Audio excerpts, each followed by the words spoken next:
Hello children, today we will start class 7th English first chapter and the chapter name is 3 questions. In this chapter we have a 2 parts.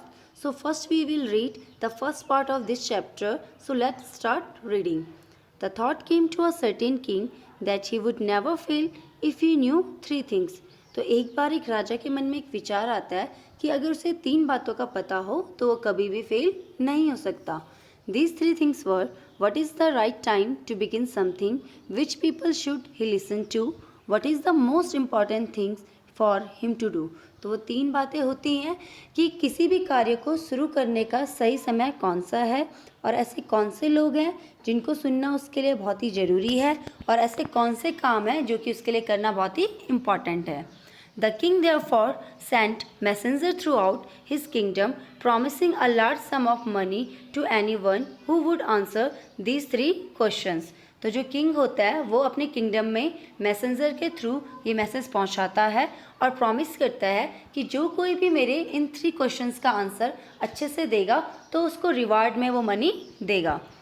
Many wise men came to the king but they all answered his questions differently. तो बहुत से बुद्धिमान लोग राजा के पास आते हैं और अपना जो आंसर्स होते हैं उसको बहुत अलग अलग तरीके से देते हैं. In reply to the first question, some said the king must prepare a timetable and then follow it strictly. तो जो राजा का पहला क्वेश्चन होता है उसका आंसर देते हुए कुछ लोग कहते हैं कि राजा को सबसे पहले एक टाइम टेबल बनाना चाहिए और उसे उस टाइम टेबल को अच्छे से फॉलो करना चाहिए. Only in this way they said, could he do everything at its proper time. तो इसी कारण जो राजा अपने जो कार्य है उसको सही समय पर कर देगा. Others said that it was impossible to decide in advance the right time for doing something. तो कुछ लोग और होते हैं जो कहते हैं कि ये इम्पॉसिबल है किसी भी काम को राइट टाइम पे करना. The king should notice all that was going on. तो जो राजा होता है वो सारी कन्वर्सेशन को नोटिस करता है. Avoid foolish pleasure and always do whatever seemed necessary at that time. तो कुछ लोग ऐसे भी होते हैं जो राजा को कहते हैं कि राजा को अपने सारे फालतू के जो आराम हैं उन्हें अवॉइड करना चाहिए और उस टाइम पे उसे अपने बहुत ही ज़रूरी काम करने चाहिए. Yet others said that the king needed a council of wise men who would help him act the proper time. तो कुछ लोग ऐसे भी होते हैं जो उसको कहते हैं कि जो राजा है राजा को एक काउंसिल रखनी चाहिए जिसमें कि जो वाइज मैन होगा वो उसे हेल्प करेगा प्रॉपर टाइम का यूज़ करने में. तो here is the meaning of council: a group of people chosen to give advice or to make rules. तो काउंसिल का मीन्स होता है कि लोगों का एक समूह होता है वहाँ पर वो एक वाइज मैन को चूज़ करते हैं और जो वाइज मैन होता है वो कुछ एडवाइस देता है और कुछ रूल्स को बनाता है. This was because one man would find it impossible to decide correctly without help from others the right time for every action. तो ये सब इसीलिए क्योंकि एक इंसान सारे जो डिसीज़न होता है उसे करेक्टली नहीं ले सकता है, उसको दूसरों की हेल्प की भी बहुत ज़्यादा ज़रूरत होती है. But then others said that there were some things which could be urgent. These things could not wait for decision of the council. लेकिन कुछ और लोग होते हैं जो उसे कहते हैं कि ऐसे भी कुछ काम होते हैं जिनको अर्जेंट लेना पड़ता है, उनमें किसी काउंसिल के एडवाइस की ज़रूरत नहीं होती है. उनका वेट, उनकी एडवाइस लेने तक का वेट हम नहीं कर सकते, यानी कि हमें वो एक्शन क्या होता है क्विकली करना होता है. In order to decide the right time for doing something, it is necessary to look into the future. अगर हमें कुछ काम को सही समय पर करना है तो हमें ज़रूरत है किसी फ्यूचर को देखते हुए. तो इनका कुछ लोगों का मानना ये भी था कि अगर हमें कुछ काम को करना है तो पहले हमें उसका फ्यूचर भी देखना चाहिए कि उसका बाद में क्या परिणाम होगा या फ्यूचर में उसका डिसीजन क्या निकलेगा. And only magician could do that. The king therefore would have to go to the magician. और ये सब कौन कर सकता है, फ्यूचर को कौन देख सकता है, मैजिशियन देख सकता है. तो जो किंग है उसे मैजिशियन के पास जाना चाहिए. In their answer to the second question, some said that the people most necessary to the king were his counselors. Others said the priest. तो जो राजा का सेकंड क्वेश्चन क्या था कि ऐसे कौन से लोग हैं जिनकी बातें सुनना उसके लिए बहुत ज़्यादा इम्पॉर्टेंट है। तो उसका आंसर देते हुए कुछ लोगों ने कहा कि राजा को पहले अपने काउंसलर की बात सुननी चाहिए, कुछ लोगों ने कहा उसे पुजारियों की बात सुननी चाहिए, a few other choose the doctor and yet other said that his soldier were the most necessary. तो जो कुछ लोग होते हैं वो कहते हैं कि राजा को डॉक्टर्स की बात सुननी चाहिए, कुछ कहते हैं उसे अपनी सोल्जर्स की बात सुननी चाहिए जो कि बहुत ज़्यादा उसके लिए इम्पॉर्टेंट है। To the third question, some said science, other chose fighting and yet other religious worship. तो जो राजा का थर्ड क्वेश्चन था कि ऐसे कौन से कार्य है जो कि उसके लिए करना बहुत ही ज़रूरी है। तो कुछ लोग कहते हैं विज्ञान, कुछ लोग कहते हैं फाइट और कुछ लोग कहते As the answer to his questions was so different, the king was not satisfied and gave no reward. जैसे कि उन वॉइस मैन के आंसर्स थे वो बहुत अलग थे और किंग उनके आंसर्स से सेटिस्फाइड नहीं थे, तो किंग ने उन्हें कोई भी रिवॉर्ड नहीं दिया। Instead, he decided to seek the advice of a certain hermit who was widely known for his wisdom. तो जो किंग थे उन्होंने ये डिसाइड किया कि अब वो हर्मिट के पास जाएंगे और उससे एडवाइस लेंगे। तो जो हर्मिट थे उस टाइम पे वो अपने नॉलेज के लिए, अपने विजडम में बहुत ही फेमस थे। तो यहाँ पर हर्मिट का मीनिंग है a person who lives alone and leads a simple life. तो हर्मिट हम उन्हें कहते हैं जो पर्सन अकेले रहते हैं और बहुत ही सिंपल सी लाइफ जीते हैं। Hermit live in a would which he never left. तो हर्मिट एक छोटे से जंगल में रहते थे और उसे छोड़कर कभी भी नहीं जाते थे।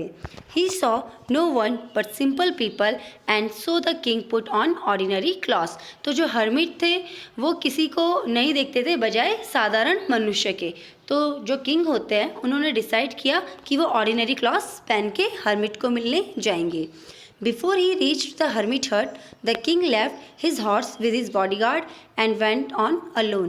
तो जैसे ही किंग हर्मिट के हट के पास पहुंचते हैं तो वो उससे पहले अपना जो घोड़ा होता है अपने बॉडीगार्ड के पास दे देते हैं और हर्मिट की हट पे अकेले ही जाते हैं। As the king came near the hermit hut, he saw the hermit digging the ground in the front of his hut. तो जैसे ही किंग हर्मिट के हट के पास पहुंचते हैं तो वो देखते हैं जो हर्मिट होता है वो अपने ग्राउंड को डिगिंग करने का काम करते हैं। ही greeted the king and continued digging. तो जो हर्मिट होते हैं वो किंग को ग्रीटेड करते हैं और ग्रीटेड का मीन्स होता है विश करना, यानी कि हेलो हाय करना।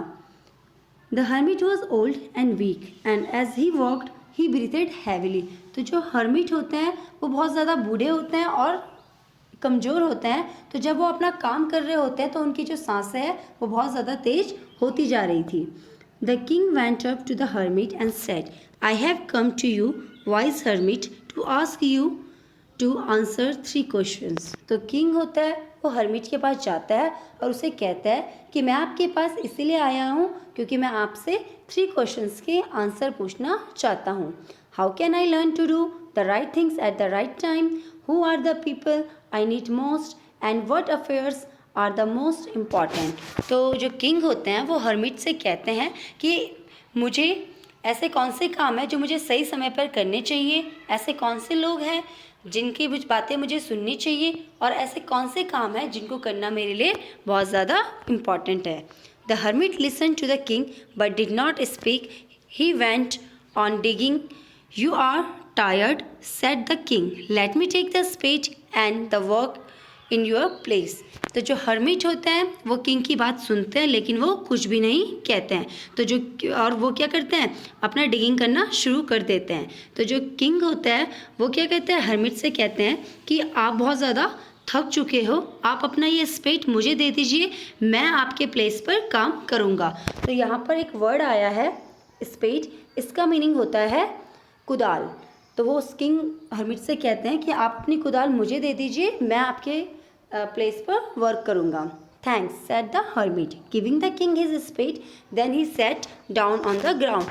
तो जो हर्मिट होते हैं वो किंग को थैंक्स कहते हैं और अपना जो स्पेड होता है उसे दे देते हैं और ग्राउंड के साइड पर नीचे बैठ जाते हैं। When the king had dug 2 beds, he stopped and repeated his questions. तो जो किंग होते हैं, जब किंग 2 गड्ढे खोद देते हैं तो वो रुक जाते हैं और अपने क्वेश्चंस को रिपीट करते हैं. The hermit gave no answer but stood up, stretching out his hand for the spade and said, "Now you rest and let me walk." तो जो हर्मिट होते हैं वो उसके क्वेश्चंस का कोई भी आंसर नहीं देते हैं और वो खड़े उठते हैं और किंग के पास जाते हैं और जो उनके पास स्पेड होती है उसे खींचने की कोशिश करते हैं और कहते हैं आप अब रेस्ट कीजिए, मैं वर्क करूँगा. But the king did not give him the spade and continued to dig. तो जो किंग होते हैं उसे अपना स्पेड नहीं देते हैं और कंटिन्यू डिगिंग करना शुरू कर देते हैं. 1 hour passed, then another. The sun went down behind the trees and at last the king stuck the spade into the ground and said, "I come to you, wise man, for an answer to my questions. If you can give me no answer, tell me, so I will return home." "Here comes someone running," said the hermit. तो जब जो king होता है वो digging करता रहता है तो 1 आवर पास हो जाता है, दूसरा आवर पास हो जाता है और जो सन होता है वो ट्रीज़ के पीछे छिपने लग जाता है. तो जो किंग होता है वो क्या करता है, जो स्पेड होता है उसको ग्राउंड पर रख कर खड़े होकर कहता है कि मैं आपके पास वाइस मैन अपने क्वेश्चंस का आंसर जानने के लिए आया था. अगर आप मेरे क्वेश्चंस का आंसर नहीं दे सकते हैं तो आप मुझे बता दीजिए, मैं अपने घर को चला जाऊंगा. तो जो हर्मिट होते हैं वो किंग से कहते हैं कि किसी की दौड़ने की आवाज़ आ रही है. Here is the second part of this chapter. So let's start. The king turned round and saw a bearded man running towards them. तो जैसे ही किंग ने पीछे मुड़ के देखा तो किंग ने देखा एक बियर्ड मैन है जो उनकी तरफ भागते हुए आ रहा है. तो यहाँ पर बियर्ड का मीन्स है दाढ़ी. His hands were pressed against his stomach from which blood was flowing. तो जो बियर्ड मैन का जो हैंड होता है वो अपने स्टोमक को प्रेस कर रहा होता है जिससे कि बहुत ज़्यादा क्या हो रहा है, खून निकल रहा होता है. When he reached the king, he fainted and fell to the ground. तो जैसे ही वो बियर्ड मैन होता है किंग के पास जाता है तो वो क्या हो जाता है, फैंटेड हो जाता है. और यहाँ पर फैंटेड का मीन्स है बेहोश होना. तो बेहोश होकर ग्राउंड में गिर जाता है. The king and the hermit removed the man clothing and found a large wound in his stomach. तो जो किंग और हर्मिट होते हैं वो क्या करते हैं कि जो बियर्ड मैन होता है उसका जो क्लॉथ होते हैं उनको रिमूव करते हैं और वो देखते हैं कि वहाँ पर एक बहुत उसके स्टोमक में एक बहुत बड़ा वोंड होता है. तो यहाँ पर वोंड का मीन्स होता है घाव. जो वोंड होता है उसे हम हिंदी में कहते हैं घाव. The king washed and covered it with his handkerchief but the blood would not stop flowing. द किंग redressed the wound until at last the bleeding stopped. तो जो किंग होता है वो क्या करता है कि उसके जो घाव को धोता है और उसके घाव को अपने रुमाल से ढक देता है और वो तब तक ये करता रहता है, तब तक उसके जो घाव को रिड्रेस करता रहता है जब तक कि वहाँ से ब्लड आना स्टॉप ना हो जाए. The man fell better and ask for something to drink. तो जब वो आदमी थोड़ा अच्छा फील करता है तो कुछ पीने के लिए मांगता है. The king brought fresh water and give it to him. तो जो किंग होता है वो फ्रेश वाटर लेके आता है और उस बियर्ड मैन को दे देता है. By this time the sun had set and the air was so cool. तो जो इस टाइम पे क्या होता है कि जो सन होता है वो छिप जाता है और वहाँ पर बहुत ठंडी हवा भी चलने लग जाती है. The king with the hermit help carried the wounded man into the hut and laid him on the bed. तो जो किंग होते हैं वो हर्मिट की हेल्प से जो वोंडेड मैन होते हैं उसको हट में लेके जाते हैं और उसे बेड पर लिटा देते हैं. The man close his eyes and ले क्वाइट. तो जो मैन होते हैं वो अपनी आंखें बंद कर लेते हैं और आराम से सो जाते हैं. The king tired by his work and the work he had done lay down on the floor and slept through the night. तो जो किंग होते हैं वो हट के फ्लोर पे लेट जाते हैं क्योंकि वो दिन को चल के भी आए थे और उन्होंने ग्राउंड पे डिगिंग का काम भी किया था जिसके कारण वो क्या होते हैं, थक जाते हैं और वो सो जाते हैं वहीं पे. When he awoke it was several minutes before he could remember where he was or who the strange bearded man lying on the bed was. तो जब सुबह होती है वो थोड़ा उठते हैं तो कुछ मिनट के लिए वो पूरा भूल जाते हैं कि वो कहाँ पर है और ये स्ट्रेंज मैन कौन है जो कि बेड पर लेटा हुआ है. Forgive me, said the bearded man in a weak voice when he saw the king was awake. तो जो बियर्ड मैन होता है वो कहता है कि प्लीज़ मुझे माफ़ कर दो, जब वो देखता है कि किंग क्या है अब सो के उठ गया है। I don't know you and have nothing to forgive you for, said the king. तो किंग कहता है कि मैं तुम्हें नहीं जानता और मेरे पास कुछ भी नहीं है तुम्हें माफ़ करने के लिए। You don't know me, but I know you. I am that enemy of yours who should revenge on you because you put my brother to death and seized my property. तो जो wounded man होता है वो राजा से कहता है कि तुम मुझे नहीं जानते हो लेकिन मैं तुम्हें जानता हूँ। मैं तुम्हारा वो दुश्मन हूँ जो तुमसे बदला लेने आया था क्योंकि तुमने मेरे भाई को मारा है और हमारी प्रॉपर्टी को छीन लिया है। यहाँ पर एक वर्ड आया है सीज्ड, और सीज्ड का मीन्स होता है फोर्सफुली लेना। I know you had gone alone to see that hermit and I made up my mind to kill you on your way home. तो वो कहता है कि मुझे पता था कि तुम हर्मिट को मिलने आओगे, तो मैंने अपने दिमाग में एक प्लान बनाया कि जब तुम अपने घर आ रहे होंगे तो मैं तुम्हें किल कर दूंगा। But the day passed and you did not return, लेकिन दिन बीतता गया तुम वापस नहीं आए।